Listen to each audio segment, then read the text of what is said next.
untuk mute your microphone supaya tidak mengganggu perjalanan webinar kita.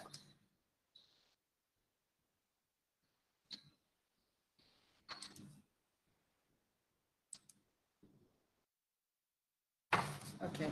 Assalamualaikum warahmatullahi wabarakatuh dan terima kasih kerana bersama kami dalam webinar kemanusiaan anjuran Unit Jaringan Komuniti Universiti Teknologi MARA ASIS dengan kerjasama Syria Care Malaysia. Tuan-tuan dan puan-puan, konflik di Syria kini memasuki tahun ke-10 dengan rejim Presiden Syria Bashar al-Assad terus memperkukuh kedudukannya. Ketika rakyat Syria berarak di jalan raya pada 15 Mac 2011, mereka tidak menyangka protes anti kerajaan ketika itu bakal bertukar menjadi perang kompleks yang membabitkan pemberontak, pejuang jihad dan tentera asing.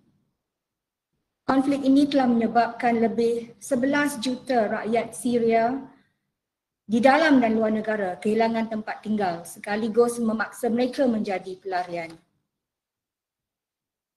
Para hadirin sekalian, apakah peranan kita?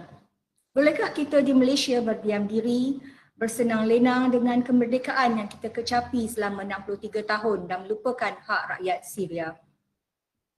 Sempena bulan kemerdekaan, ICAN, UiTM dan ASIS mengorak langkah untuk menganjurkan webinar yang bertajuk Merdekakan Syria.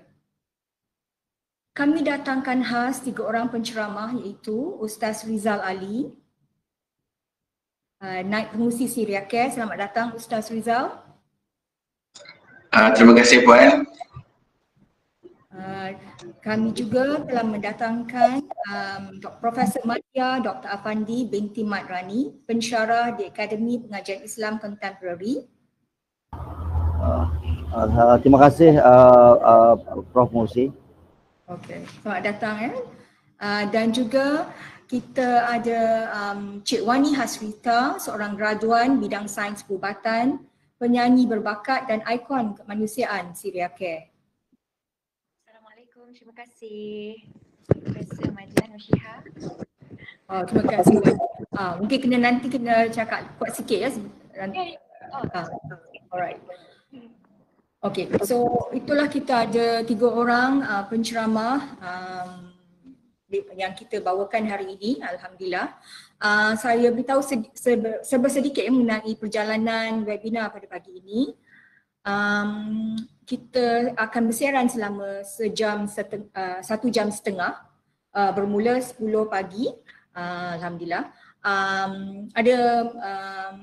Kita akan mulakan round pertama dengan soalan kepada Ustaz Rizal dan Dr. Afandi dan Wani Hasrita, dan round kedua dengan satu lagi round soalan.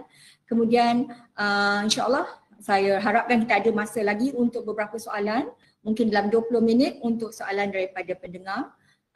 Boleh type soalan anda di chat room ataupun saya rasa itu mungkin cara yang terbaik lah. Untuk live tu kadang-kadang agak susah untuk kita track, tapi kita akan cuba kalau boleh ya. Tapi kalau letakkan soalan dalam chat dan saya boleh bacakan.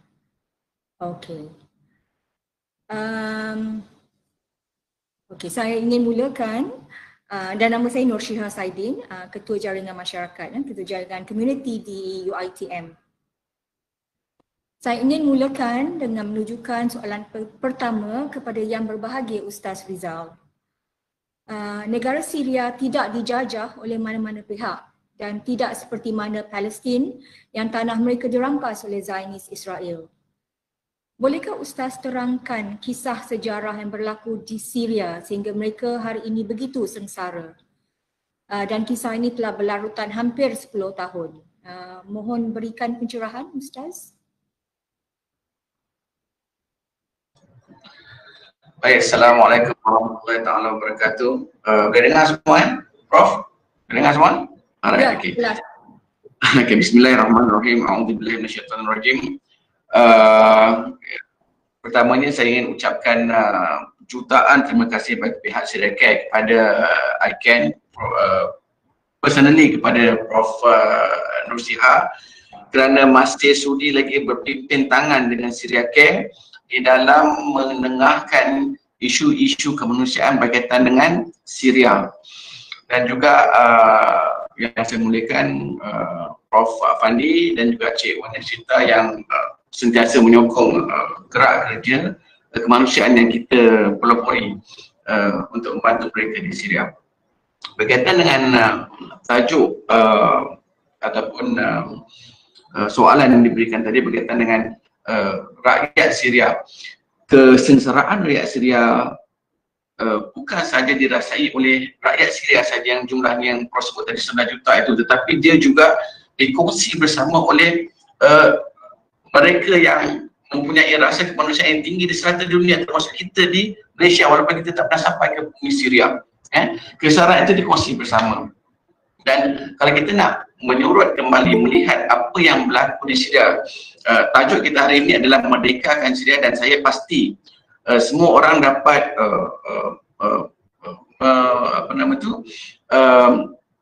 lihat bahawa tajuk ini tidak boleh dilihat secara literal, kerana Syria itu sudah merdeka.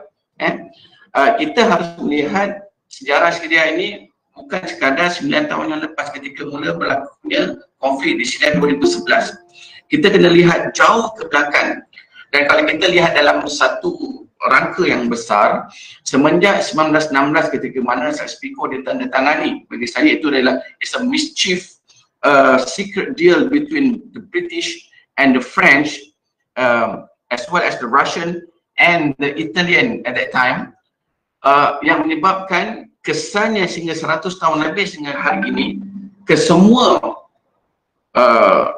Asia Barat itu berada dalam satu keadaan yang di dalam ketidaktentuan. Berbalik kepada Syria.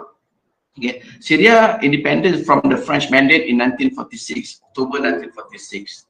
Semenjak 1946, walaupun tentera Perancis yang terakhir keluar dari Syria adalah April 1946, Oktober 1945, Syria dah merdeka daripada the French mandate. Between 1945 until 1963, satu jangka masa yang panjang sebenarnya, Syria sentiasa diwarnai dengan kudeta yang tidak berhenti sebenarnya. Mana rampasan kuasa itu sentiasa berlaku. Keadaan politik di Syria semenjak 45 sehingga 63 tidak stabil. Kemudian daripada tahun 63 ketika mana berlaku kudeta Parti Ba'ath, sehingga tahun 1976,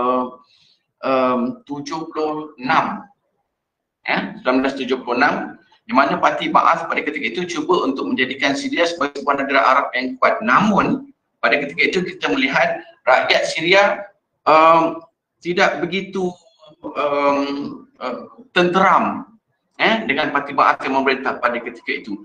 Sehingga kita melihat tahun 76 sehingga 82 berlaku satu yang dipanggil sebagai the legendary field revolt by the Muslim Brotherhood. Artinya keadaan yang tidak aman ini berlaku semenjak 45. Sehingga 76 dan 76 itu berlaku Muslim Brotherhood ataupun Ikhwan Muslimin di Syria pada ketika itu mula melancarkan satu gerakan untuk menjatuhkan kerajaan, dan 79 mereka mendeklar jihad, sehingga tahun 80 berlaku satu perkara yang agak signifikan. Berlaku satu cubaan membunuh Presiden Syria pada ketika itu, Hafiz al-Assad, ayah kepada Bashar al-Assad sekarang ini, yang menyebabkan tentera kerajaan pada ketika itu membalas dendam dan membunuh banyak tahanan di dalam penjara Tadmur yang terkenal itu. Jadi kemudian tahun 82 berlaku satu lagi peristiwa yang paling besar sekali, iaitu peristiwa Hama. Peristiwa Hama berlaku dengan pembunuhan lebih daripada 100,000 orang di bandar Hama.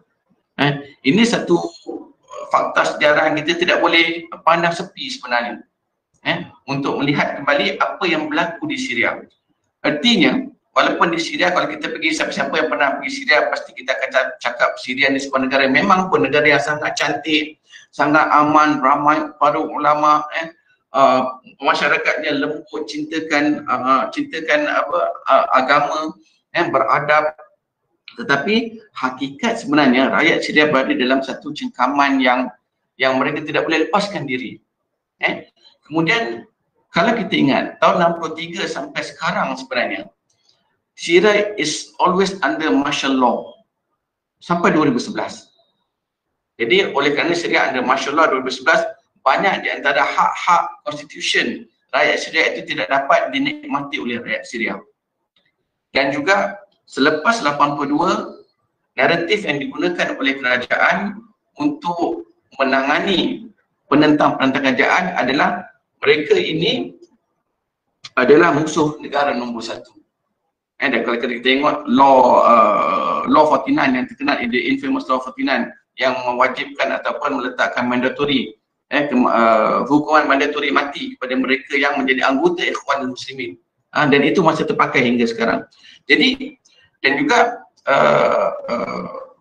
kita melihat apa yang berlaku pada 2011 itu bukan bermula sebenarnya, bukan bermulanya kesengsaraan. Kesengsaraan itu sudah bermula lama lagi, sehingga kan ada satu pepatah yang yang terkenal di kalangan rakyat Syria. Dia kata the wall have ears, which is literally the wall have ears.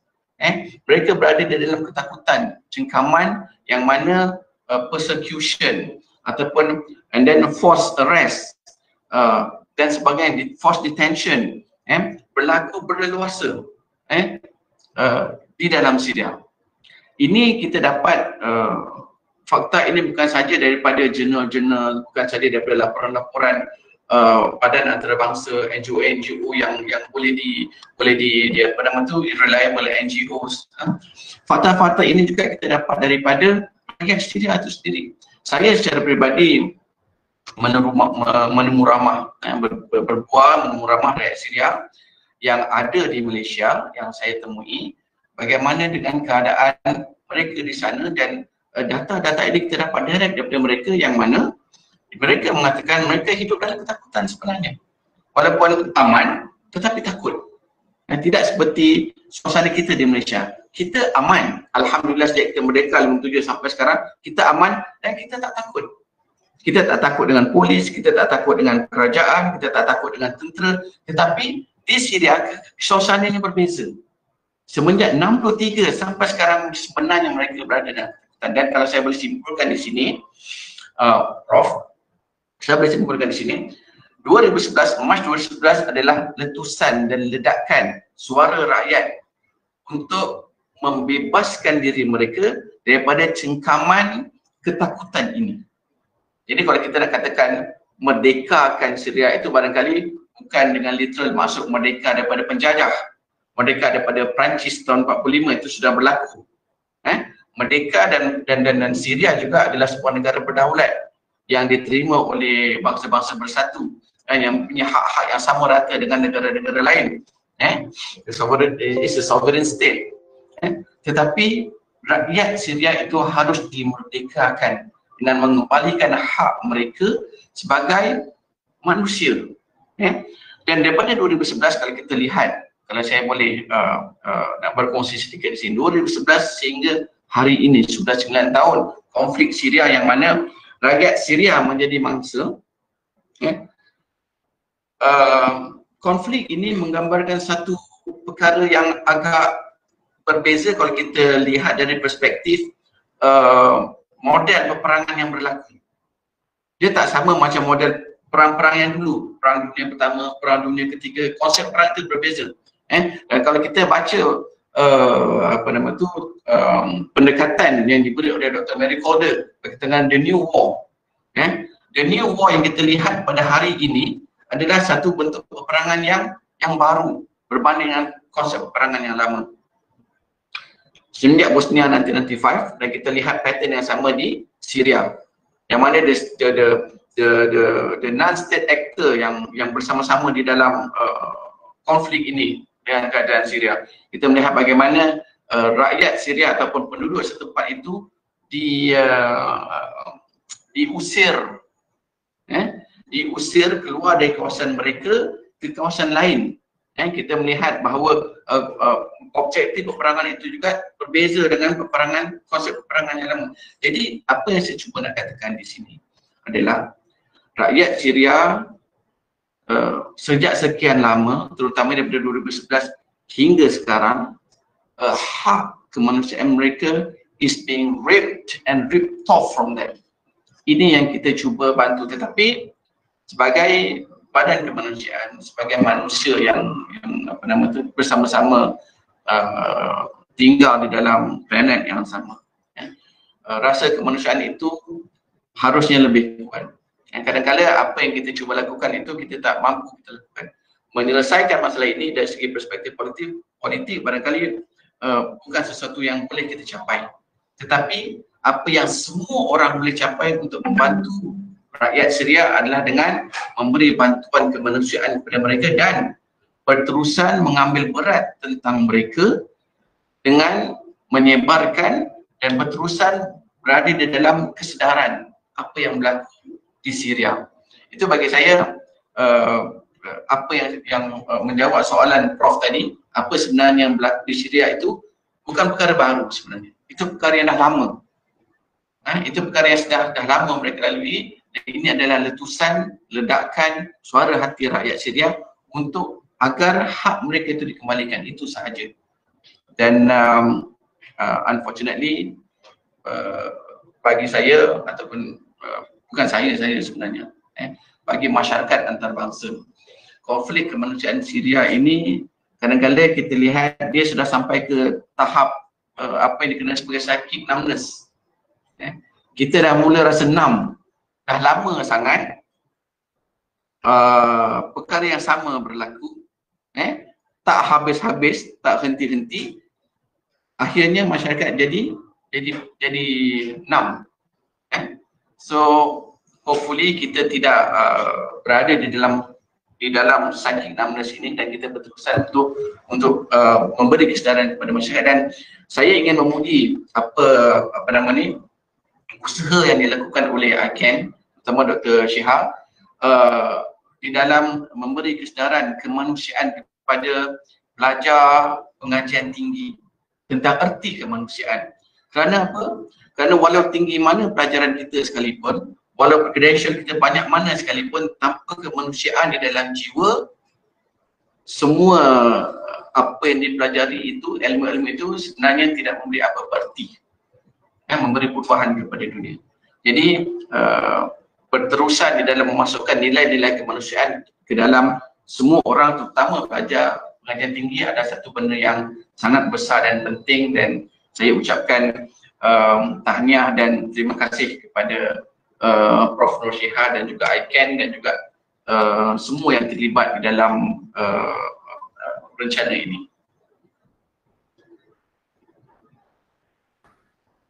Terima kasih yang berbahagia Ustaz Rizal. Ya betul, memang kami harap memang ada ramai pelajar-pelajar UiTM. Saya nak bagi satu shout out kepada pelajar-pelajar undang-undang. Ada beberapa kumpulan Law 088 Contemporary Global and Legal Issues, sebab memang ini salah satu isu kemanusiaan yang mereka pelajari, dan kita harap dia isu it's not just secara teori, dan insyaAllah shout out to them, ramai yang mendengar. Terima kasih. Saya ingin teruskan kepada penceramah kedua, Profesor Madya Dr. Afandi. Kita telah mendengar permasalahan yang berlaku di Syria. Pada pandangan Dr. Afandi, apakah perkara yang paling kritikal yang dihadapi oleh pelarian di sana? Dan wajarkah kita sebagai saudara mereka ambil peduli untuk membantu? Dan apakah impaknya kepada kita dalam jangka masa panjang sekiranya kita tidak membantu mereka untuk merdeka daripada penderitaan yang sedang mereka harungi? Silakan Dr. Afandi. Assalamualaikum warahmatullahi taala wabarakatuh. Terima kasih kepada Prof. Madya Hajah Nursyihah selaku pengurusi webinar kita pada pagi ini, yang saya kasihi Ustaz Rizal, Naib Presiden Syria Care, selaku panel pertama kita pada pagi ini.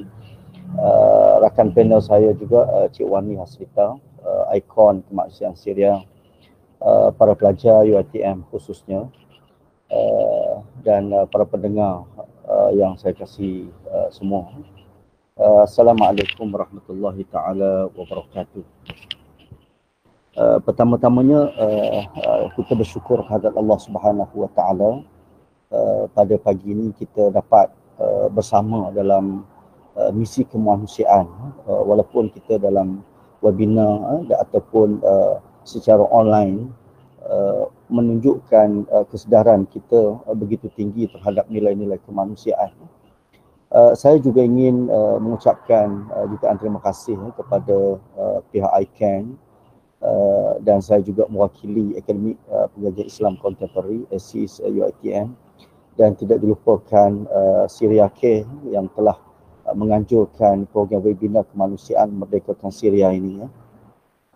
Saya nampak di awal tadi ramai yang bising kenapa nama mereka dibuang daripada Google Meet, sebab nak mencapai 250. Jadi bila dibuang dia orang marah, nak menunjukkan sensitifnya kita terhadap isu Syria ini. Jadi saya ucap terima kasih kepada semua yang dapat hadir bersama secara online pada pagi ini. Saya ada sedikit pengalaman di Syria semasa saya belajar di Jordan dulu. Betul apa yang telah disebut oleh Ustaz Rizal tadi, bahawa bumi Syria ni adalah sangat bumi yang barakah, bumi yang saya kira bumi Palestin, bumi Mekah, bumi Madinah, bumi Mesir, bumi yang subur dengan hidupnya para ulama, di mana kalau kita lihat Profesor Dr. Said Ramadan Al-Buti, seorang tokoh ulama dalam bidang sejarah sirah Nabi sallallahu alaihi wasallam, di mana buku beliau digunakan di seluruh dunia dan tidak ada siapa yang tidak mengenali Profesor Dr. Said Ramadan Al-Buti. Begitu juga kalau kita lihat Profesor Dr. Wahbah Zuhaili, di mana bukunya telah digunakan seluruh ulama, para mufti, para pelajar di seluruh dunia. Dan kalau kita tengok buku-buku yang dihasilkan di Syria ini merupakan penulisan-penulisan ulama yang begitu lama, yang menjadi sejarah yang tidak ada tolak bandingnya nak dibandingkan dengan negara-negara lain dari sudut kehebatan ulama ini. Begitu juga kalau kita tengok sejarah Syria ini merupakan bertapaknya kota Damsyik itu sebagai ibu kota kerajaan Umayyah.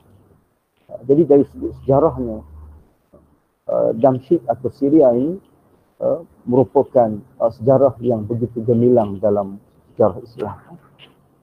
Namun apa yang disebut oleh Ustaz Rizal tadi, bahawa Allah menguji manusia itu bukan sekadar Allah nak uji mereka. Kenapa Allah tidak menguji bumi Malaysia?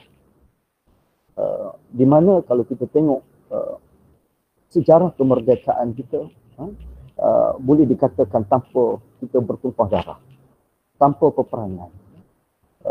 Kita tidak merasai sebagaimana yang berlaku di negara-negara yang berhadapan dengan berkorban dengan nyawa, darah dan sebagainya. Bumi Syria ini, saya ingat masa saya pergi dulu, saya tak lama Ustaz, saya duduk 10 hari saja, tetapi saya berjalan kaki daripada satu tempat ke satu tempat. Saya masuk kampung selama 10 hari di Syria dulu. Memang Suria ini terkenal dengan watak orang yang sangat lembut. Nak dibandingkan dengan negara Arab, Mesir, negara Saudi, Jordan sendiri, orang Syria ni sangat lembut. Dan orang Syria ni juga, Ustaz Rizal memang maklumlah, orang yang cantik. Prof Pengusi, dia sangat cantik. Saya selalu sebut kat student saya, kalau nak pilih pramugari di Syria, tak ada yang tak layak untuk jadi pramugari, perempuan. Cantiknya, dari sudut kelembutannya.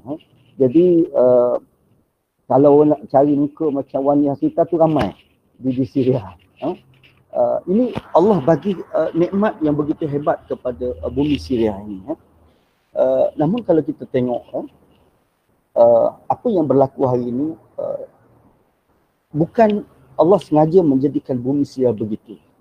Pergolakan politik, pergolakan yang berlaku ini yang disebut oleh Ustaz Rizal tadi bukan sesuatu yang baru. Mereka hidup dalam suasana hari ini dan begitulah kehidupan mereka bergenerasi sebelum ini menghadapi situasi yang sama. Saya ingat bila saya masuk saja bumi Syria, pada waktu itu saya diberitahu oleh sahabat-sahabat yang belajar di Syria, enta jangan buat macam enta duduk di Jordan. Syria ni lain. Syria ni dia kata 95% adalah mukhabarat. Mukhabarat ini maknanya mata-mata gelap kerajaan. Enta bercakap silap sikit, silap-silap, orang kawan enta sendiri pun tak tahu enta berada di mana. Enta dalam teksi, enta jangan bercakap tentang kerajaan. Maknanya kita sendiri sebagai orang luar, pelancong, kita rasa takut. Apatah lagi rakyat Syria sendiri. Jadi persoalannya kalau kita tengok bumi Syria ini, kita perlu mengambil iktibar yang begitu banyak. Antaranya ialah Allah menguji Syria dengan peperangan. Allah menguji Syria dengan kesusahan, dengan ketakutan. Allah menguji Syria ini seumpama seperti mereka berada dalam neraka dunia yang berlaku pada hari ini. Mereka tidak dapat menikmati suasana hidup sebagaimana kemerdekaan kita hari ini. Kita di Malaysia, kita sangat bersyukur dengan nikmat keamanan kemerdekaan. Daripada mula kita merdeka sampai hari ini, daripada generasi nenek moyang kita sampailah kepada generasi kita hari ini, kita tidak pernah didedahkan dengan kesusahan. Oleh itu saya melihat berapa ramai di kalangan kita yang kita tak sedar bahawa kita juga diuji oleh Allah Subhanahu Wa Taala. Allah uji Syria dengan kesusahan, Allah uji Malaysia ini dengan kesenangan. Jadi dengan ujian inilah saya lihat bahawa kita berada dalam keadaan kufur dengan nikmat. Kufur nikmat ini bukan maknanya kufur nikmat kufur agama, dengan kufur nikmat kufur agama. Kufur nikmat ni maknanya kita tidak meletakkan nikmat Allah Subhanahu Wa Taala yang diberikan kepada kita ini pada tempatnya. Kita diuji dengan senang. Jadi akhirnya kita rasa bahawa kenikmatan hidup hanya untuk dinikmati oleh kita. Sedangkan Nabi SAW menyebut dalam satu hadis, "Man lam yahtamu bi umur muslimin fala yusallih." Siapa yang tidak mementingkan, tidak peduli, tidak mengambil berat urusan tentang kaum muslimin yang lain, falaysa minhum, maka dia bukan daripada kalangan aku, bukan daripada kalangan umat Islam. Semua orang sedar perkara ini. Namun oleh kerana kita diuji dengan kufur nikmat inilah, saya lihat yang Allah sebut, wa'lamu annama amwalukum wa auladukum fitnah wa annallaha indahu ajrun azim. Ketahuilah kamu semua wahai manusia bahawa harta yang ada pada kamu, wa auladukum, dan anak pinak yang berada di sekeliling kamu itu fitnah, merupakan satu ujian yang besar kepada kamu. Wa annallaha indahu ajrun azim, dan sekiranya kamu dapat melepasi dua ujian ini, maka kamu akan mendapat ajrun azim, pahala yang begitu besar di sisi Allah Subhanahu Wa Taala. Jadi Puan Haji Moderator, saudara ahli panel, rakan pendengar sekalian, nak menunjukkan bahawa, nak menyedarkan diri kita bahawa Allah uji dengan harta kita. Di Malaysia kita mempunyai berapa ramai di kalangan orang-orang korporat. Kita nak cari orang yang susah sebagaimana di Syria itu, saya kira tak jumpa lah kita di Malaysia. Kesusahan kita di Malaysia kita boleh makan lagi. Kesusahan di Malaysia kita ada tempat zakatnya, kita ada tempat majlis agama Islamnya yang dapat membantu. Tetapi bumi Syria mereka tidak boleh bergantung hidup kepada kerajaan. Mereka tidak boleh bergantung hidup kepada institusi-institusi yang boleh bantu mereka. Maka itu sebab kita hari ini kita mengambil roh daripada firman Allah Subhanahu wa taala yang Allah sebut wa anfiqu mimma razaqnakum. Kamu belanjalah, kamu keluarkanlah apa yang Allah berikan kepada kamu min qabli an ya'ti ahadakumul maut, sebelum datangnya waktu yang Allah mencabut nyawa kamu. Fayaqula rabbi laula, apabila Allah mengambil nyawa kamu di saat itu, maka kamu akan meminta daripada Allah Subhanahu wa taala, rabbi laula, ya Allah ya Tuhan kami, laula akhartani, kalau kamu Allah memberikan kami sedikit tempoh ajalin qarib, tempoh masa yang sedikit itu, fa asaddaq, maka di saat itu ya Allah kami akan berinfak, kami akan melakukan sedekah, kami akan berbelanja, wa akum minas salihin, dan kami akan menjadi orang-orang yang soleh. Kalau kita tengok ayat di sini, kenapa Allah tidak merakamkan kita nak minta supaya Allah kita bangkit untuk mendirikan solat, ataupun kita minta dengan Allah untuk bangun untuk pergi menunaikan haji, ataupun kita bangun bertahajud dan sebagainya, tapi Allah sebut fa'asaddaqa. Fa'asaddaqa itu kita minta supaya kita dapat berinfak, dapat menafkahkan, membelanjakan harta kita untuk kita menjadi orang yang soleh. Jadi nak menunjukkan di sini bahawa Allah menjadikan bumi Syria ini untuk kita, seluruh umat Islam, menabur pahala kepada bumi Syria. Menabur pahala akhirat ini merupakan saham yang tidak ada tolak bandingnya. Di mana kalau kita memberi makan kepada orang-orang Syria, yang disebut oleh Sayyidina Ali bahawa sekiranya aku diberi peluang untuk aku bersedekah, maka aku akan memberi makan dan minum kepada orang. Sebab di akhirat kelak, antara tuntutan kita di akhirat kelak ialah dalam keadaan lapar dan dahaga. Maka pahala-pahala kebaikan-kebaikan yang kita diberikan di dunia, walaupun dengan secebis, dengan segelas kebaikan itulah, maka di akhirat kelak Allah memberi pembalasannya yang baik kepada kita. Jadi saya melihat kita di Malaysia, apa yang kita boleh bantu mereka? Ada di kalangan kita yang bersemangat pergi ke Syria menjadi mujahidin. Ada di kalangan kita yang melihat bahawa tuntutan untuk mengangkat senjata pergi Syria itu bukan tuntutan syar'i. Itu satu perbincangan yang lain. Yang lebih utama ialah bagaimana kita nak bantu bumi Syria ini. Yang lebih penting adalah kalau kita lihat suasana kalau bulan 8 ini, kalau saya ingatlah dulu Ustaz Rizal, masa saya berada di Jordan, kalau bulan 8 ni suasana waktu tu angin yang menyentuh kita punya telinga, kita tu dah rasa dah hilang telinga. Ustaz Rizal, apatah lagi bulan 11, bulan 12 kemuncak datangnya salji. Jadi kalau kita melihat di media-media, melihat di TV dan sebagainya yang dipertontonkan bagaimana susahnya pelarian yang disebut oleh Ustaz Rizal tadi, hampir 11 juta pelarian. Dalam masa 10 tahun mereka menjadi pelarian.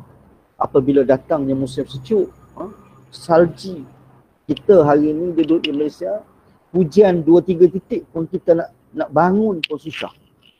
Apatah lagi di bumi Syria ini kalau kita lihat, apabila datangnya salji, mereka kesejukan, bukan sekadar kesejukan, mereka tidak mempunyai makanan yang cukup, tidak mempunyai tempat tinggal yang selesa, apatah lagi di kalangan anak-anak yatim, apatah lagi di kalangan orang-orang tua, apatah lagi di kalangan ibu-ibu yang tua dan sebagainya, yang mereka ini memerlukan kepada makanan, memerlukan kepada keperluan musim sejuk.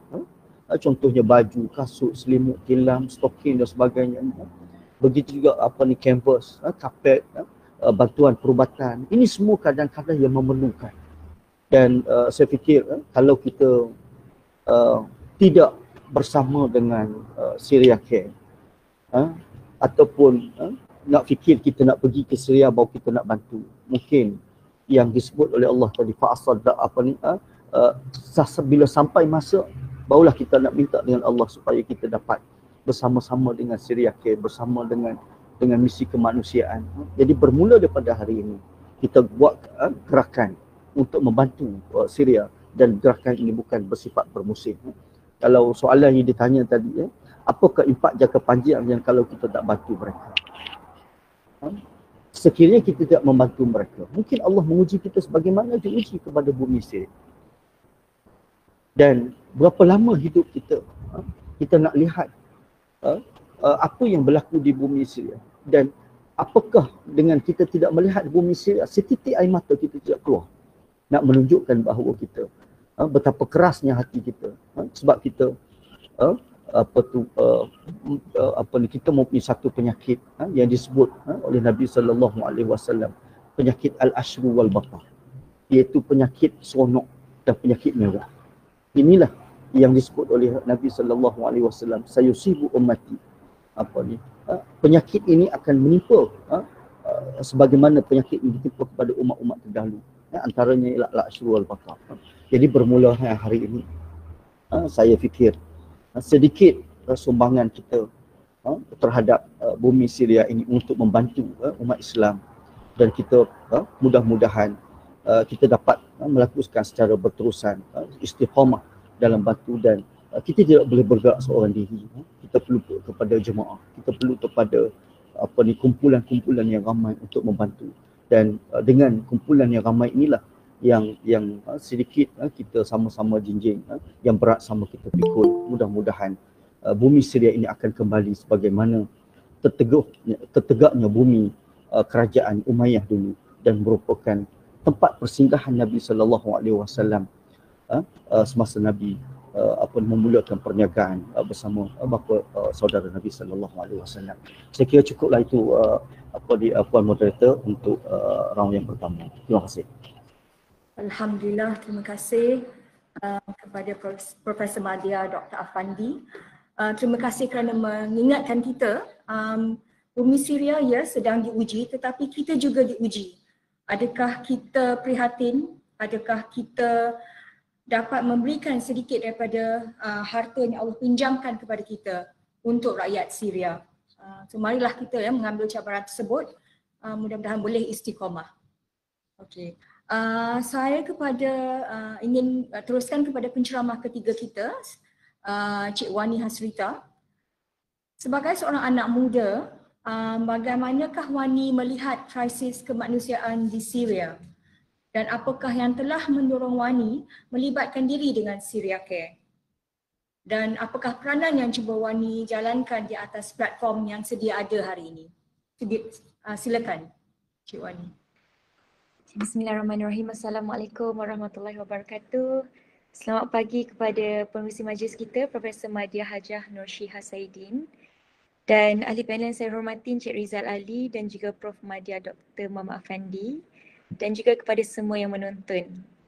Hai, saya Wani. Okay. Baiklah, sebenarnya Wani baru 1 tahun bersama Syria Care, dan 1 tahun yang lepasnya adalah sebenarnya satu pengalaman yang sangat-sangat berharga dan tak ternilai untuk Wani. Sebab dari Syria Care lah Wani tahu betapa teruknya keadaan di sana, dan mereka sebenarnya hidup dalam keadaan yang sangat-sangat memerlukan bantuan daripada kita, sangat-sangat serba tidak mencukupi.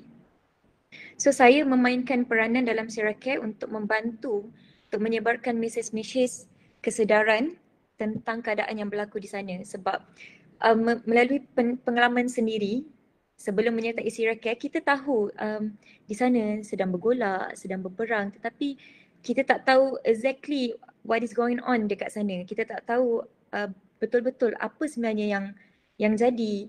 Dan bersama Syria Care hari-hari, saya hari-hari dapat mesej, saya hari-hari di-update tentang keadaan yang sedang berlaku dekat sana, membuatkan personally Wani sendiri rasa yang Wani tak ada masa langsung untuk nak rasa down ataupun nak rasa negatif tentang kehidupan apa yang masalah Wani alami, sebab dekat sana keadaannya lagi teruk daripada ni. So di situ timbul rasa syukur yang sangat-sangat tentang keadaan diri sendiri yang berada di sini. Sebab nak dibandingkan dengan mereka yang berada di sana kan, so dia macam tak terjangkau akal. Dekat sana lagi banyak, lagi besar dugaannya. Dan Wani percaya ramai juga yang masyarakat di luar sana pun tidak sedar dan tidak tahu tentang kondisi yang sebetul-betulnya di sana, macam mana keadaan kehidupan mereka dan sebagainya. Dan selain daripada tu, Wani punya tugas adalah untuk mewar-warkan, untuk mengajak anak-anak muda yang mungkin orang-orang yang into dengan misi-misi kemanusiaan ni adalah orang yang sudah bekerja, yang ada pendapatan sendiri, tetapi anak-anak muda ni mungkin macam takut nak join sebab dia orang tak ada pendapatan sendiri. Dia orang pun masih sedang belajar. Mungkin dia orang macam alah patut ke tak masuk So dengan adanya Wani dengan Khair-Bahar adalah untuk nak mengubah mindset mereka dan menarik minat golongan anak-anak muda untuk sama-sama membantu dan juga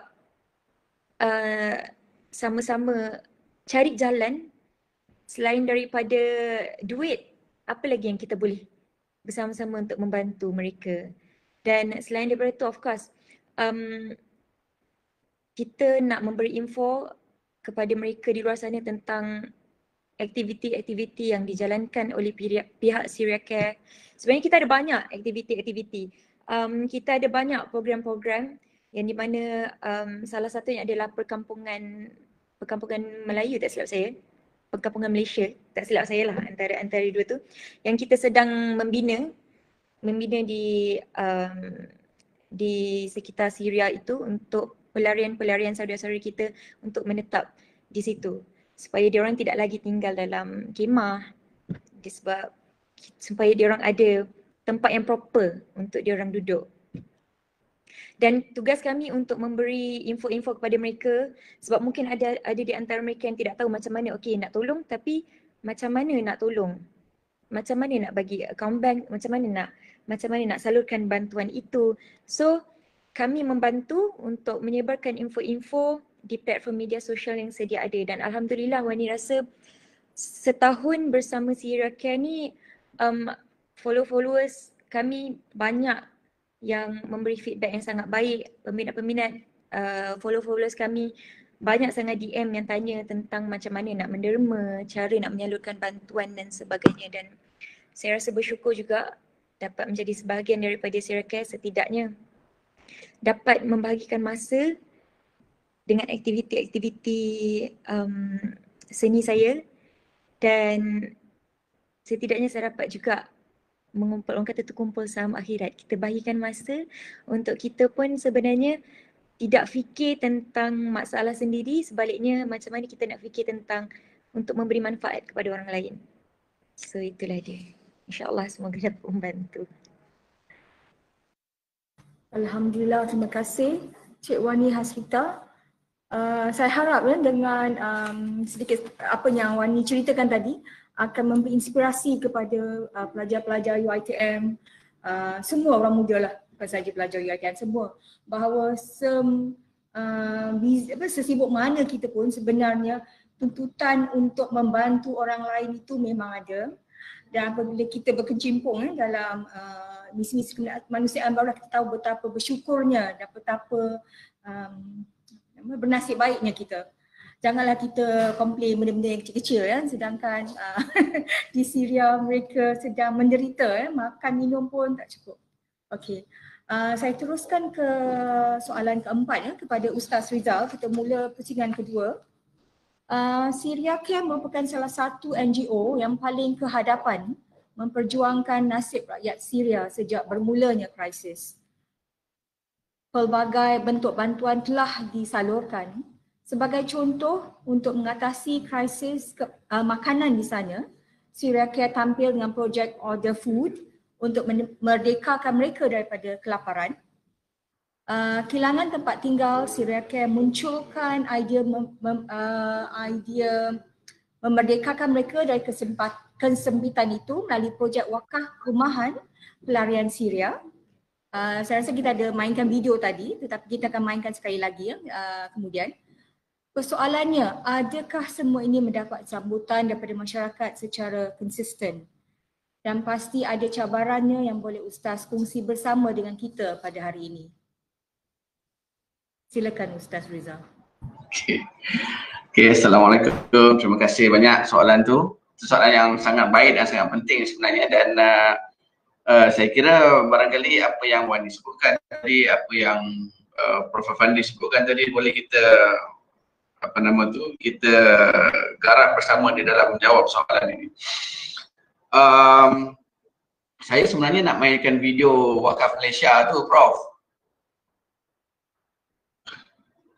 Boleh kan? Nak dimainkan sekarang? Boleh? InsyaAllah. Boleh ya? Saya mainkan video Wakaf Malaysia sikit sebelum kita pergi kepada soalan. Okey, baik. Saya mainkan video tersebut ya.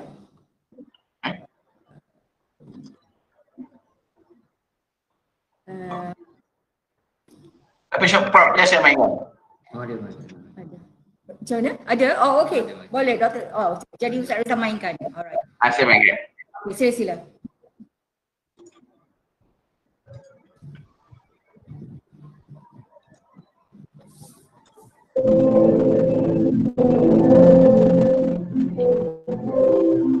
Kampung Malaysia ini didirikan sepenuhnya hasil sumbangan wakaf daripada rakyat Malaysia.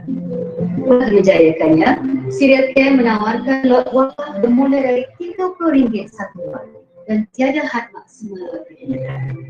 Kepada mereka yang ingin mewakafkan sebuah rumah tersebut, boleh berbuat demikian dengan pembelian 253 lot atau bersamaan RM7,590. Kampung Malaysia dibangunkan di kawasan seluas 36,5 meter persegi terletak di Al-Bardakli, Idlib, Syria. Projek wakaf yang terletak 3 km dari sipadan itu ini telah pun bermula sejak Mac lalu dan dijangka siap sepenuhnya dalam tempoh 5 bulan. Pembinaannya membabitkan 292 unit rumah dengan setiap satu bersaiz 506 kaki persegi. Bagi keselesaan, ia dilengkapi dengan 2 bilik, dapur serta bilik mandi. Apabila siap kelak, ia akan menempatkan seramai 1,460 pelajar. Sebagai projek penempatan bersepadu, masjid, sekolah, klinik, taman permainan, kedai serba dan pejabat pengurusan turut dibangunkan di Kampung Malaysia.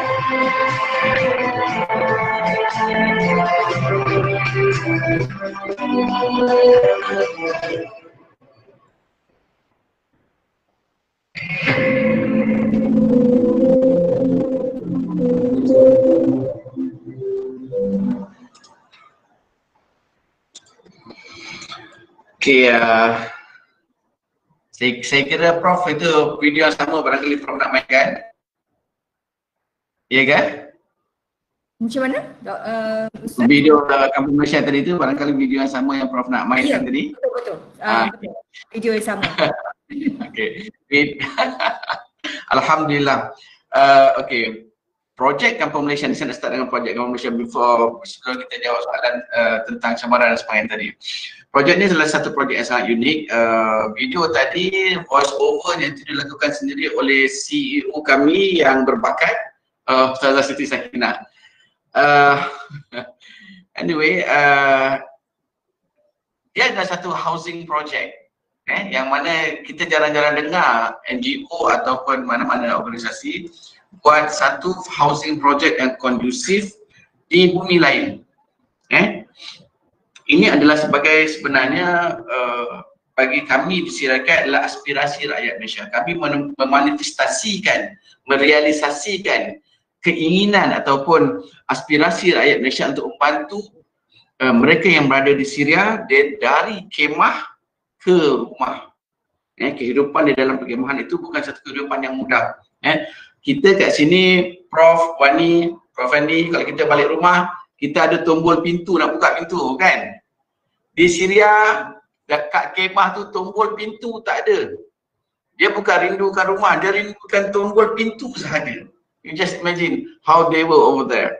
So, dengan memberi sedikit kemudahan kepada sedikit pelarian yang berada di sana, barangkali usaha ini akan menjadi satu pembuka jalan. Macam mana yang Prof Afandi sebut tadi. Sekarang ni dah rasa, Prof Afandi kata tadi, kalau angin lalu tu telinga tak rasa dah. Belum lagi musim sejuk, masuk bulan 11 nanti, bila salji dah mula turun, mereka duduk dalam kemah. Sebab tu kalau boleh kita nak selesaikan projek ni secepat mungkin. Tinggal 66 buah rumah tinggal 60 buah rumah sahaja yang untuk diwakafkan, yang belum mendapat penajaan. Yang lain semua dah ada, alhamdulillah. Dan kalau boleh sebelum winter ni kita dah boleh masukkan wang. Sekurang-kurangnya. Jadi ini adalah satu, kami Syarikat ada sebagai, bagi kami adalah orang tengah saja. We are just at the interface. Mewakili semua rakyat Malaysia yang budiman, yang ingin membantu. Macam mana yang Prof sebut tadi. Konsisten tak rakyat Malaysia membantu? Yes. Rakyat Malaysia sangat konsisten di dalam menyokong usaha-usaha untuk membantu mereka yang memerlukan di sana. Terima kasih Wani, terima kasih Kai, terima kasih Prof, terima kasih semua yang membantu. Kita, we are in this together. We are nothing but just someone yang sampaikan bantuan orang kepada mereka. That's what we do. All of us, bukan Syarikat saja, all of us. Itu yang kita lakukan. Dan juga yang macam Prof sebut tadi, kalau kita boleh twist sikit minda kita sebenarnya. Prof tadi sebutkan ayat surah Al-Munafiqun ayat ke-10 berkaitan dengan infak tadi tu. Kita di Syarikat, di antara cabaran kita adalah kategori apa nama tu, kategori kempen yang kita lakukan. Dan ini sebenarnya memang psikologi manusia itu begitu. Kalau kempen itu berkaitan dengan contohnya makanan, makanan keperluan asas, makanan tak cukup dan orang lapar, biasanya apa nama tu, donation tu laju datang, masuk cepat je kan. Itu keperluan fizikal manusia. Tetapi kalau kita buat kempen pendidikan, kempen untuk membantu pelajar, kempen untuk buat sekolah, dia sangat perlahan. Sedangkan sebenarnya keperluan makanan adalah untuk tubuh fizikal manusia survive, untuk hidup. Tetapi ilmu itu adalah makanan kepada generasi yang akan datang. The whole generation will die eventually if kalau ilmu itu tidak dimasukkan. Jadi kami di Syarikat melihat bahawa keperluan fizikal saja tidak mencukupi. Dalam jangka masa panjang, keperluan terhadap memberi ilmu kepada generasi di Syarikat itu juga tidak kurang pentingnya. Jadi kita harus menukar kita punya apa nama tu, cara berfikir kita. Kesemua ini sangat penting. Kalau kita buka apa nama tu, kita pernah buka satu projek dulu, nama dia Ifatul Ulama. Projek itu terpaksa kita tutup, sayangnya. Projek ini, bagusnya projek ini adalah kita memberi bantuan kepada ulama, kepada guru-guru yang mengajar, supaya mereka tidak rungsing dengan pendapatan. Kerja dia mengajar aja. Itu yang kita cuba kumpulkan fund itu. Tapi fund itu tak dapat kumpulkan secara konsisten. Kerana barangkali psikologi manusia, psikologi penerima melihat bahawa itu bukan keperluan yang terlalu mendesak. Yang mendesak orang tak makan, nanti dia mati, dia makan kucing. Itu selalu analogi yang diberi kan. Tetapi bukan itu. Makanan rohani ini penting. Macam Prof sebut tadi, Prof sebutkan beberapa orang ulama, Profesor Sa'id Ramadan Al-Qudhi rahimahullah, Profesor Wahbah Zuhairi, dan juga Syekh Muhammad Ali As-Sabuni, seorang ilmuwan mufassir Syria yang sangat-sangat tidak asing lagi di dalam dunia pelajar dan dunia akademik, yang mana Syekh Muhammad Ali As-Sabuni adalah seorang sosok yang menjadi pencetus sebenarnya terhadap tertumbuhnya Syariah di Malaysia. Hubungan kita dengan ulama begitu agak kuat sebenarnya. Jadi kita harus merubah cara berfikir kita. Yang mana sebenarnya sebagaimana yang Prof. Effendi sebut tadi, apa yang ada pada kita bukan kita punya. Prof. Syah sebut tadi kan, yang Allah pinjamkan kepada kita harta tu memang bukan kita punya kecuali apa yang kita berikan. Nabi SAW diberi kambing ini dibagi pada Aisyah, and then radhiyallahu ta'ala anha, dan Aisyah bagi kambing tu dan Nabi tanya, kamu dah bagi semua ke kambing ni? Aisyah kata dah bagi semua dah kecuali shoulder. Shoulder boleh sedap kan? Lamb shoulder tu kan, sedap yang kita makan kan. Lamb shoulder ni Nabi SAW suka lamb shoulder. Jadi dia simpan untuk Nabi. Nabi kata apa pada Aisyah? Dia kata, kamu belum bagi semua. Kami belum bagi lagi apa yang akan menjadi kita punya. Artinya, bagi semua sekali. Barulah itu menjadi kita punya, yang kita akan bawa ke akhirat kelak, yang mana dia akan menjadi suatu harta yang bersifat abadi. Kan? Jadi mindset itu yang kita kena tukar sebenarnya. Bahawa membantu mereka dalam apa kategori sekalipun, ia adalah satu benda sangat-sangat bukan sekadar signifikan itu di dunia, tapi signifikan itu sebenarnya adalah di akhirat nanti, di alam yang abadi nanti. Jadi kembali kepada soalan tadi, Doktor kata berkaitan dengan konsisten. Konsistensi itu yes, memang konsisten. Dan Prof, saya nak kongsi sedikit. Semalam kita ada staff meeting dan our finance department berlaporan tentang kita punya pencapaian tahun lepas dan tahun ni di dalam projek Ramadan. Ramadan tahun ni kita bukan syarikat saja, sebenarnya semua orang, semua organisasi, semua syarikat mengalami kemeruduman. Merudum sebenarnya. Bahasa tu bukan bahasa yang anyway. So semua orang merudum sebenarnya. Dan juga syarikat tidak lepas. Collection kami untuk Ramadan tahun ini turun 55% dibandingkan dengan tahun lepas. It's quite significant sebenarnya. Quite significant. Tetapi subhanallah, berkat daripada keikhlasan penderma, berkat daripada keikhlasan insya-Allah warga Syariah, berkat daripada keikhlasan semua pendukung yang mendukung Syariah, Wani, Kai, Ustaz Azadan, semua prof, semua pelajar dan sebagainya, yang bersama-sama keikhlasan itu menyebabkan bantuan ini ada barakah. Walaupun collection turun 55%, tetapi social impact kita hanya turun 30% saja. Maknanya tahun lepas kita dapat santuni lebih kurang dalam 900,000 orang. Alhamdulillah. Tahun ni 620,000, 619,000 sebab 33% something like that. 30 atau 33%. Jadi artinya apa yang kita lakukan di dunia ini, Allah tak tanya kita sebenarnya berapa banyak.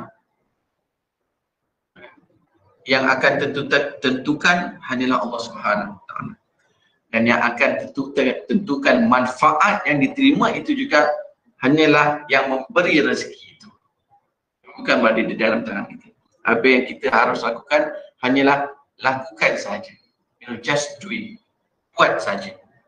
Jadi ini di antara saya kira pengalaman-pengalaman Syariah yang kita boleh kongsi bersama.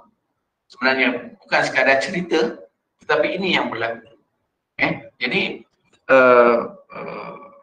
cabaran itu tadi ialah sebenarnya bagaimana kita nak mengubah mindset. Mindset masyarakat kita bahawa semua kategori bantuan yang kita berikan kepada mereka yang memerlukan itu tidak ada beza.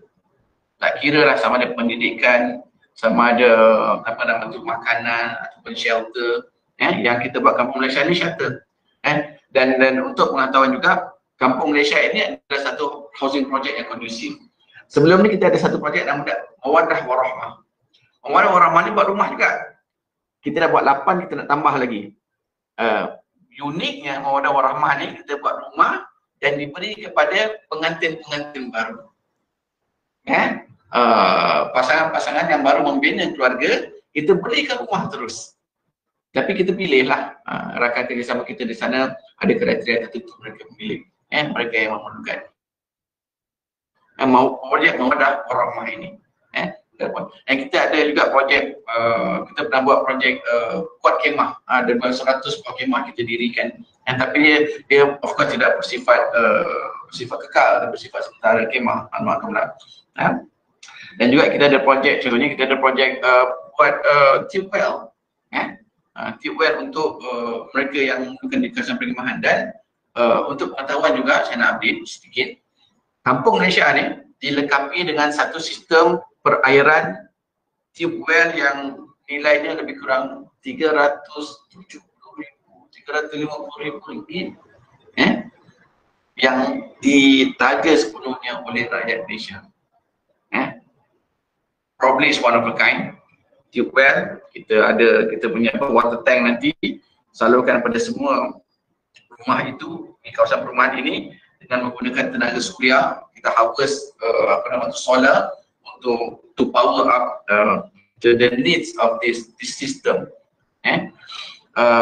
Itu di antara perkara-perkara yang kita lakukan, yang mana saya kira atau pada hemat kami ini adalah sebagai satu tanggungjawab yang dipikulkan kepada kami untuk menguruskan dana yang diberi oleh rakyat Malaysia yang budiman untuk membantu mereka di sana. Kami fikirkan cara yang terbaik, jenis bantuan yang terbaik yang mereka memerlukan, yang mereka perlukan.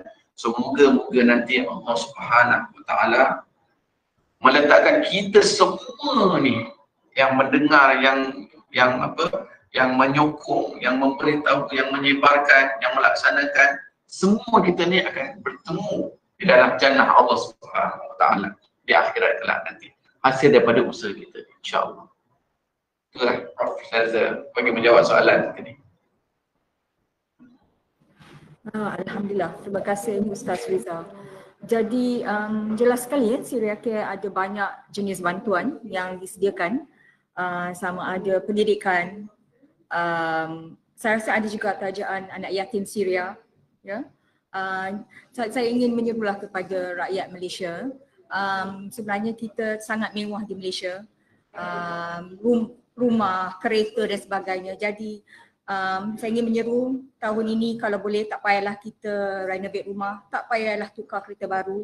Instead, duit yang kita simpan tu untuk menambah benda-benda tu, kita berikan kepada Syria Care untuk membina rumah di sana untuk rakyat Syria, untuk menaja anak yatim Syria, untuk pergi ke sekolah dan sebagainya. Saya rasa cukuplah dengan harta yang kita ada di dunia, kita bina rumah kita di akhirat dengan cara ini, insya-Allah.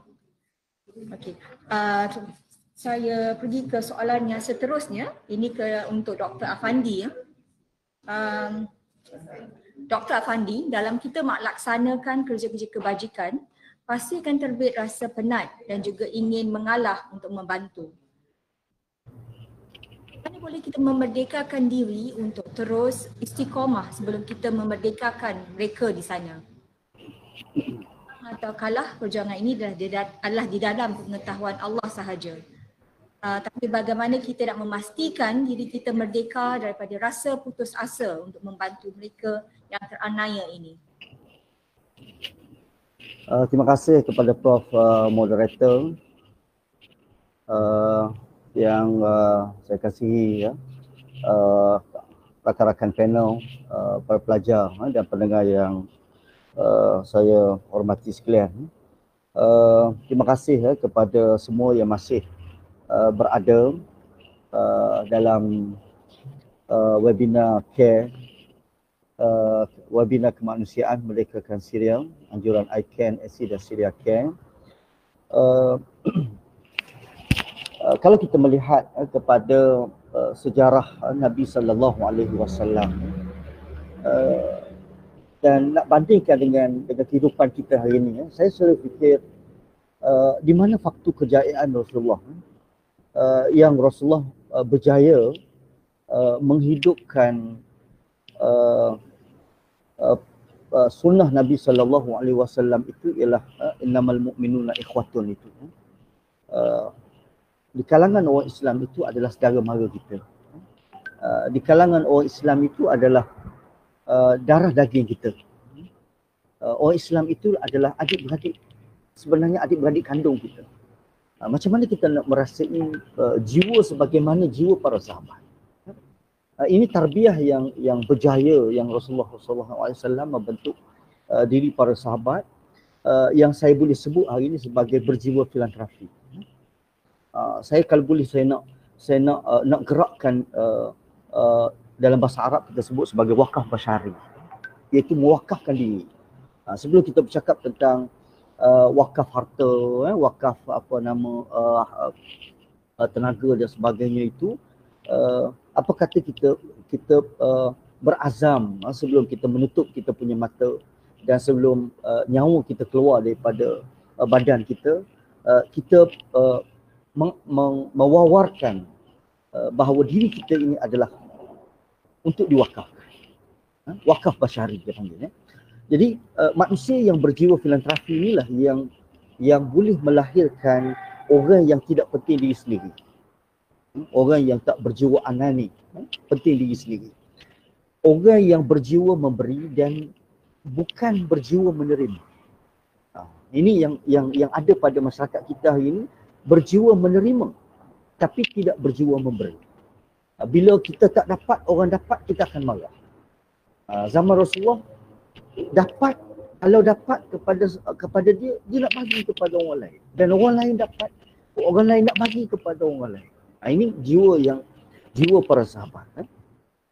Kemudian bagaimana Rasulullah mendidik para sahabat itu berjiwa filantropi itu ialah sentiasa menawarkan diri untuk kebaikan. Contohnya kalau yang boleh ceramah. Boleh tak free tak hari ni? Free. Jawapannya ialah free. Soalannya ialah bila. Ini yang perlu kita nak. Bukan tanya berapa orang nak bayar. Berapa nak bagi. Berapa nilai. Berapa jam. Berapa bayaran. Ini berjiwa filantropi. Berebut-rebut untuk memberi tenaga yang ada tenaga. Berebut-rebut memberi yang ada wang, duit. Yang mempunyai idea yang bagus. Orang yang cerdik pandai mewakafkan dia punya fikiran dia, mewakafkan idea dia. Ini yang disebut sebagai fastabiqul khairat. Kita berebut-rebut untuk membuat kebaikan. Kemudian kalau kita tengok sejarah bagaimana Rasulullah berhijrah, bila datang sampainya di Madinah, sehingga kan golongan-golongan Ansar itu bukan sekadar fastabiqul khairat, mereka itu bukan sekadar memberi harta, memberi tenaga. Bahkan sejarah menunjukkan ada yang memberi isteri mereka. Tapi dalam sejarah tak ada pula yang nak memberi suami dia. Kalau nak beri suami, ramai orang berminat. Zaman Rasulullah, sehingga kan yang ada isteri 4 menawarkan isteri dia kepada sahabat-sahabat yang lain. Jadi bagaimana kita boleh tengok jiwa wakaf basyari itu. Jadi hari ini 250 orang yang ada dalam webinar online kita hari ini, jom kita berazam untuk menjadikan kita ini adalah wakaf. Selama ni kereta kita wakaf, kereta kita, rumah kita, kita punya duit kita untuk diwakafkan. Hari ini seluruh jiwa raga kita wakafkan diri kita untuk Syria dan untuk Palestin. Untuk rakyat Syria. Saya suka menyebut berkenaan dengan bagaimana para sahabat. Pertama, bagaimana para sahabat menerima diri Rasulullah menjadi insan wakaf basyari ataupun insan yang berjiwa filantropi. Salah satunya ialah saya lihat apa yang disebutkan oleh sahabat Nabi SAW, antaranya Ibnu Mas'ud, meriwayatkan bahawa Nabi pernah bertanya para sahabat, siapa antara kamu yang menciptai harta yang kamu nak warisi ataupun harta kamu sendiri? Jadi para sahabat semua bangun bercakap pada Rasulullah, "Wahai Rasulullah, sudah pastinya kami sayang kepada harta kami. berbanding dengan harta peninggalan, harta warisan. Kami sebab kami bekerja, kami berusaha, jadi kami mesti of course lah kami suka kepada harta kami sendiri. Rasulullah menjawab, Rasulullah kata sesungguhnya harta sendiri itu ialah harta yang kita infakkan. Atau adapun harta warisan itu adalah harta yang kita simpan. Jadi kita sahut seruan moderator Prof kita tadi dan seruan kita punya Naib Presiden Sri Akil supaya kita berlumba-lumba untuk membuat kebaikan. Saya suka juga untuk menyebut di sini nak cerita tentang senario yang berlaku pada zaman Rasulullah. Dalam peperangan Tabuk, peperangan yang terakhir yang Rasulullah terlibat dan menghadapi satu bala tentera yang musuh yang begitu hebat, iaitu kerajaan Rom. Di mana pada waktu itu kerajaan Rom merupakan kerajaan yang terkuat di bumi pada waktu itu. Jadi Rasulullah memerlukan kepada persediaan dan dana yang begitu besar. Di mana kalau kita tengok para sahabat, barisan para sahabat ini, mereka ni adalah pejuang-pejuang yang mewakafkan diri mereka untuk Islam dan untuk Rasulullah, dan mereka berharta. Nah, jangan kita fikir bahawa sahabat Rasulullah ni orang miskin, sahabat Rasulullah ni adalah orang biasa-biasa. Di kalangan para sahabat Nabi ni, sebagai contoh, saya ingat dalam peperangan Sayyidina Osman menawarkan 300 ekor unta. Menyediakan 300 ekor unta. 300 ekor unta ni, para pendengar sekalian, kalau kita darab dengan harga semasa unta hari ni, 5,000. Maknanya 1.5 juta. Maknanya kalau 300 ekor unta darab 5,000, nilai hari ni adalah 1.5 juta. Ini yang diberikan oleh Sayyidina Osman dalam satu peperangan. Begitu kalau kita tengok ada sahabat yang menceritakan bahawa Sayyidina Osman telah memberi 1,000 dinar. 1,000 dinar ni kalau kita tengok hari ni hampir 1 juta. Hampir 1 juta ringgit Malaysia. Ini para sahabat bagi. Maknanya on the spot. Bila Rasulullah menyebut siapa yang nak berinfak, dia akan terus bagi. Kemudian kalau kita tengok juga Sayyidina Abu Bakar. Sayyidina Abu Bakar menyerahkan semua harta dia dalam bernilai dalam 4,000 dirham. 4,000 dirham ini kalau kita tengok, kalau kita darab dengan semasa hari ini adalah hampir dalam 400,000. Sayyidina Abu Bakar. Kemudian Sayyidina Osman memberi separuh daripada harta dia. Kemudian Abdul Rahman bin Auf memberi separuh harta dia, lebih kurang sebanyak 2,000 dirham. 2,000 dirham ini lebih kurang harta hari ini kalau kita nak darab dengan emas. Emas dah tinggi hari ini, lebih kurang hampir 200,000 Sayyidina Abdul Rahman bin Auf bagi. Kemudian para sahabat yang tidak berkemampuan, antaranya kalau kita tengok Abu Uqail memberi segantang kurma, Khaitamah memberi 2 gantang kurma. Tengok bagaimana para sahabat mereka berebut-rebut fastabiqul khairat itu. Saya nak menarik perhatian juga yang disebut oleh Ustaz Rizal tadi, bahawa kita orang Malaysia ni sebenarnya berduit. Kenapa saya kata berduit?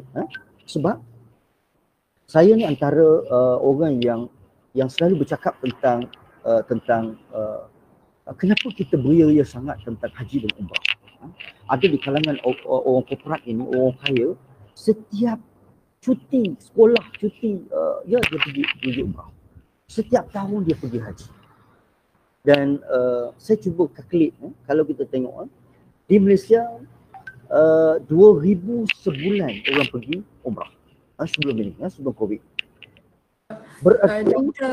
Dr. Afandi, saya rasa your microphone tu ke atas tu sikit dia ada bunyi static tu. Okay. Much better. Right, Okay. That's better. Thank you.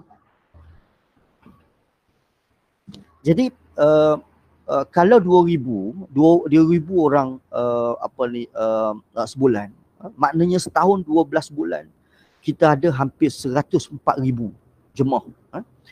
Majoriti jemaah yang pergi umrah ni kalau kita ambil puratanya adalah RM5,000. RM5,000. RM5,000. Mungkin Cik Wani kita pergi umrah lebih sikit kot. Orang perempuan. Kita biasanya kita pergi dalam RM5,000. Maknanya kalau RM5,000 setahun hampir separuh bilion duit kita umat Islam berbelanja untuk umrah. Dan kalaulah kata 5 juta, 500 juta setahun, kalaulah kata dalam tempoh 5 tahun orang kita pergi menunaikan umrah ini, maknanya dalam 5 tahun 5 bilion kita melaburkan duit kita untuk umrah.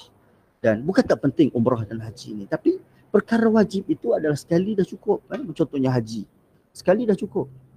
Tapi itu sebab apa yang disebut oleh Profesor Dr. Yusuf Al-Qardawi, menunaikan memberi infak kepada rakyat Palestin, memberi infak kepada rakyat Syria lebih utama daripada pergi menunaikan haji dan umrah berkali-kali.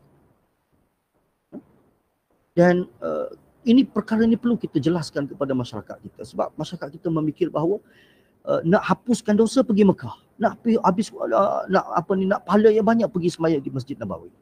Sedangkan apa yang disebut oleh Ustaz Rizal tadi, apabila kita berinfak untuk membina rumah Malaysia di Syria, selagi mana rumah itu wujud, selagi mana rumah itu dimanfaatkan, selagi itulah kita dapat pahala, sehinggalah kita sampai di akhirat pahala yang berterusan. Bagi orang yang tidak mempunyai anak, maka itulah tempatnya kalau kita tak dapat anak yang soleh mendoakan kita. Di UiTM ini Prof Musi, kita ada 75% stafnya adalah perempuan. Ini disebut oleh Datuk WC dalam minggu lepas. Lawatan dia ke pejabat ASIS, 75% adalah perempuan di UiTM. Staf perempuan, pensyarah perempuan, dan majoriti pelajarnya adalah juga perempuan.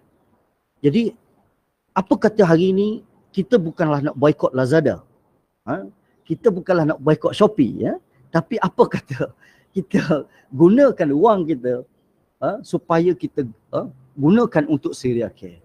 Saya musim PKP hari itu, kerja saya duk jaga pintu pagar. Bini setiap hari order Lazada. Tension saya. Jadi ini yang kita cuba bina hari ini, iaitu ialah bina insan wakaf basyari. Kemudian saya lihat juga bahawa macam mana kita nak gerakkan supaya berterusan program-program untuk bantu rakyat Syria ini ialah kalau kita tengok di sekolah-sekolah kan, adakah wujud tabung-tabung Palestin di sekolah kecuali bermusim.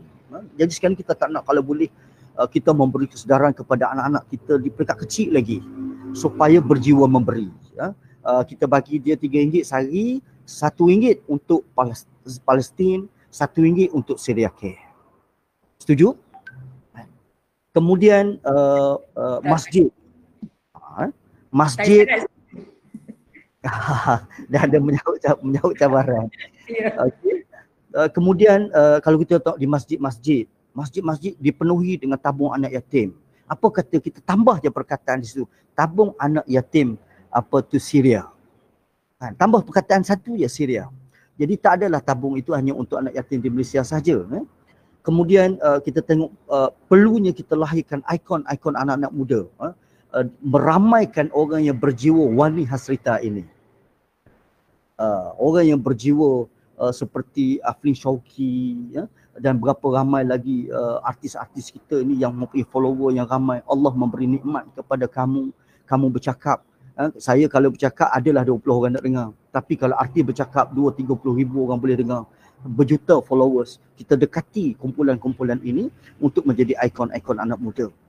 Kemudian saya setuju apa yang disebut oleh Ustaz Rizal tadi. Bangkitkan nilai kemanusiaan itu.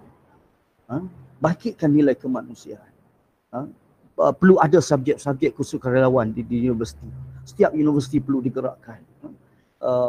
Biarlah pelajar-pelajar universiti ini mereka yang mempunyai jiwa, roh, untuk bila keluar daripada universiti berkhidmat untuk masyarakat, menabur jiwa raga mereka, sebagaimana yang disebut apa tu yang dibina oleh para sahabat sebelum ini. Jadi ini antara benda-benda yang saya fikir secara berterusan untuk kita bina rangkaian networking kita bersama dengan Syria Care untuk bantu rakyat di Syria, dan supaya suatu hari nanti kita akan bergembira melihat bagaimana anak-anak Syria yang fakir, yang miskin, anak-anak yatim, ibu tunggal dan sebagainya, mereka hidup dengan selesa, dapat makan dan minum sebelum kita bertemu dengan syurga di akhirat kelak. Jadi antara saya tutup dengan satu doa yang Nabi SAW ajar kepada kita supaya kita beristiqamah dalam apa jua ibadat kita, terutama dalam kita memberi. Antaranya Nabi sebut, Allahumma wafiqna bi ta'atik. Saya ulang sekali lagi, Allahumma wafiqna bi ta'atik wa atmim taqsirana wa taqabbal minna. Terjemahnya ialah Allah wafiqna bi ta'atik. Ya Allah, ya Tuhan kami, bimbinglah kami untuk taat kepada kamu. Daripada kita kedekut untuk memberi, dengan bimbingan Allah kita nak memberi. Daripada kita sayang harta, dengan bimbingan Allah kita akan sayang harta untuk diberikan kepada orang lain, yang harta yang paling kita sayang. Kemudian wa atmim taqsirana, sempurnalah kekurangan kami. Kadang-kadang kita ni orang yang kedekut, maka Allah bimbing kita menjadi orang yang pemurah. Kita ini orang yang sentiasa sayang kepada harta kita, akhirnya kita menjadi orang yang tak sayang kepada harta untuk diberikan kepada orang lain. Dan yang terakhir Nabi sebut wa taqabbal minna, dan terimakanlah apa jua ibadat yang kami lakukan. Jadi saya ingat sekadar itulah dulu daripada saya. Ampun maaf Prof Musi dan sahabat ahli panel dan para pendengar sekalian, kalau ada salah silap. InsyaAllah kita bertemu lagi dalam siri akan datang, dan saya doakan supaya Allah menjadikan saya dan semua untuk menjadi jiwa basyari, wakaf basyari, berjiwa filantropi untuk umat Islam dan untuk ummah semua. Wallahu alam. Assalamualaikum warahmatullahi taala wabarakatuh. Terima kasih banyak Prof Madya, Dr. Afandi. Saya rasa kita perlu ambil cabaran Dr. Afandi. Lebih lagi dengan pandemik COVID ni, kita tak melancong luar negeri, tak bagi umrah. Jadi duit situ kita salurkan kepada tempat yang afdal, iaitu kepada Syria Care, dan banyak lagi isu-isu kemanusiaan yang patut kita bantu. Okey, saya teruskan kepada soalan yang terakhir ini kepada Cik Wani Hasrita. Apakah seruan Wani bagi mengakhiri sesi perbincangan ini kepada semua di luar sana, terutama golongan mahasiswa dan golongan belia? Mungkin ada yang mengatakan kadang-kadang belia tu dia kata saya tak mengganggu, saya masih menganggur, saya tak ada duit untuk menyumbang. Apakah nasihat Wani agar anak muda tidak lagi memberi alasan begitu, tapi menerima cabaran untuk meningkatkan potensi diri menjadi orang yang bermanfaat kepada orang lain? Silakan Wani. Terima kasih Prof Moderator dan ahli panel yang saya hormati. Dengar? Kuat sikit lagi. Oh, kuat lagi. Okay. Yes. That's alright. right. Okay. Terima kasih Prof Moderator dan ahli panel yang saya hormati dan yang masih mendengar. Okay. Seruan saya macam saya cakap tadi, kita kena sentiasa muhasabah diri, kena tengok balik diri kita, yang keadaan kita dekat sini, dekat Malaysia ni tak seberapa macam nak cakap sangat berbeza berbanding mereka yang berada di Syria. Mereka dekat sana setiap saat hidup dalam keadaan yang ketakutan, hidup dalam keadaan rasa yang tidak selamat. Dan saya percaya kita dekat Malaysia ni boleh dikatakan sangat jarang untuk kita rasa tak selamat. Sangat jarang untuk kita rasa macam takutnya macam anytime benda yang tak diingini boleh jadi. So saya rasa keadaan kita sangat berbeza dengan mereka-mereka yang berada di sana. So apa yang boleh saya cakap, untuk kita bahagikan sedikit masa, bahagikan sedikit ruang untuk kita mengumpul saham akhirat, untuk kita ambil satu time untuk kita tidak fikirkan tentang diri sendiri yang di mana setiap sekian lama kita hidup ni kan, kita asyik fikirkan diri kita, okey lepas ni kita nak buat apa, lepas ni kita nak cari duit, kita nak beli apa kan. Kita spare satu masa untuk kita fikirkan keadaan orang lain, untuk kita memberi manfaat kepada orang lain, untuk kita cuba sedaya upaya membantu dan menolong mereka. Setidak-tidaknya kalau kita tak ada duit yang banyak pun, RM5,000, RM10,000, RM500, RM100, tak ada RM5 pun jadilah. Kalau orang kata tu nak memberi tu RM5 pun jadilah. Kita ada program-program yang orang kata tu hanya dengan RM5 pun dapat juga membantu mereka yang berada di sana. Dan kalau tak ada RM5 pun, macam Prof cakap tadi, yang mungkin tak ada semua pendapatan langsung, mungkin kita boleh fikirkan cara yang lain. Wani yakin dan pasti kalau niat kita nak menolong orang tu, Wani yakin dan pasti Allah akan sentiasa memberi jalan, membuka jalan dan ruang untuk kita dapat idea-idea untuk okey, apa lagi yang kita boleh buat untuk membantu. Macam contoh ada je saya dengar pelajar-pelajar universiti membuat, macam mana nak cakap satu misi kemanusiaan di mana diorang tidak pergi ke Syria tetapi diorang membuat orang kata tu program di dalam universiti dan hasil tu disumbangkan kepada Syria. Dan macam Wani sendiri, Wani rasa mungkinlah lepas ni kita akan usulkan kepada Syria Care ataupun dan juga waktu pandemik ni hampir berakhir, insyaAllah kalau kita boleh turun padang, kita nak buat at least lah macam kita buat pre-love selling, menjual barang-barang, baju-baju yang kita tak perlukan, barang-barang yang kita tidak gunakan, dan setidaknya orang yang membeli tu, duit tu kita sumbangkan kepada Syria Care. Setidaknya kalau macam saya cakap tadi lah, kita tak ada duit simpanan, at least kita dapat buat something untuk yang mendatangkan hasil pada kita pun dah memadai. InsyaAllah yang macam yang cakap tadi, kalau niat kita nak membantu tu, Wani rasa yakin dan pasti Allah mesti akan buka ruang dan jalan. Dan juga Wani yakin dan pasti juga, orang kata tu setiap kebaikan yang kita buat tu insyaAllah di akhirnya nanti akan ada resultnya. Dan kita sendiri pun tahu Allah akan balas lagi berganda-ganda kebaikan yang daripada kebaikan apa yang kita buat, insyaAllah. Dan tak kira lah berapa banyak kita bantu, dengan RM1, RM5 pun insyaAllah mesti akan ada imbuhannya kelak. Dan yang paling penting tu adalah effort tu yang kita nak. Dan untuk Wani sendiri, personally, peringatan untuk Wani sendiri, Wani rasa benda ni sangat membantu untuk kita detach, untuk kita tidak cinta akan duniawi, tidak cinta akan harta benda. Dan Wani yakin dan pasti juga insyaAllah nanti dengan bila kita start memberi, insyaAllah nanti Tuhan tu akan tolong kita untuk rasa lebih bersyukur, rasa lebih, orang kata tu lagi kita nak bantu orang. Dan yang paling penting tu rasa tenang akan kehidupan kita, tenang akan kita tidak fikir, okey alamak duit tak ada ni macam mana ni, risau ni. Dan saya yakin ramai pun pasti rasa macam tu, lebih-lebih time PKP ni kan. So banyak, Wani sendiri tak terkecuali menerima dia punya, orang kata tu apa nak panggil tu, efek ni lah. Kita tak ada show, kita tak ada banyak program yang dibatalkan, tapi dengan memberi insyaAllah kita rasa macam tak apa, ada je nanti, Allah akan ada je nanti rezeki tu. So apa yang Wani harap, insyaAllah sedikit sebanyak apa yang Wani kongsi sebagai anak muda dapat juga membuka pintu hati anak-anak muda, pelajar-pelajar universiti untuk sama-sama kita turun padang membantu misi-misi kemanusiaan, insyaAllah. Terima kasih. Okey, Alhamdulillah. Terima kasih Wani. Okey, kita telah sampai ke penghujung webinar. Jadi saya nak jemput soalan daripada para pendengar, sebarang soalan. Boleh di-type di dalam bahagian chat. Dan juga saya rasa that's the best way lah sekiranya ada sebarang soalan ya. Buat masa ni saya belum nampak sebarang soalan lagi ya.